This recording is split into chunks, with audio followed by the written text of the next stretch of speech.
آج ہر بندہ اور بندی ناشکری کے گناہ میں ملوث نظر آتا ہے. اس کو نعمت لگتی ہی نہیں. اس کو بس کاریں اور بہاریں ہی نعمت نظر آتی ہیں. اونچے محلات اور بنگلے ہی نعمت نظر آتے ہیں. جو اس کے پاس ہے وہ اس کو نعمت نظر ہی نہیں آتی. اسی لیے وہ اللہ رب العزت کی برائیاں کرتے ادھر ادھر لوگوں کے درمیان کہتا ہوا پھرتا ہے کہ میرے پاس یہ نہیں، میرے پاس وہ نہیں. حالانکہ جو اس کے پاس ہے وہی سب سے اعلیٰ نعمت ہے اس بندے کے لیے. اللہ بہتر جانتا ہے کس کے حق میں کیا بہتر ہے کیا نہیں بہتر ہے. اس کے پاس اس کے جسم کی جو اعلیٰ نعمت ہے اس کو نعمت نظر نہیں آتی.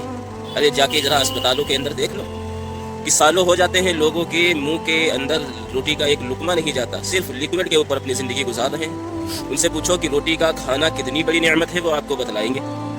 حالانکہ ان کے پاس ہر ایک چیز، ہر ایک نعمت مہیا ہوتی ہے، لیکن اللہ رب العزت کے فرمان کے مطابق وہ اس کو استعمال نہیں کر سکتے.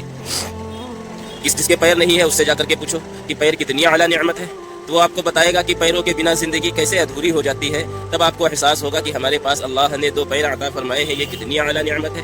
جو نابینا ہے ذرا اس سے جا کر کے پوچھو کہ راہ چلتے ہوئے کتنی دشواریاں اس کو ہوتی ہیں. وہ ہمیشہ پوری زندگی کسی نہ کسی ساتھی کا محتاج ہی رہتا ہے.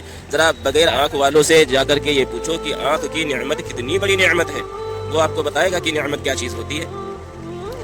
میں نے اکثر دیکھا ہے شہروں کے اندر نوجوان لڑکیاں روڈے کے اوپر گاڑیوں کے پاس مانگتی ہوئی نظر آتی ہیں.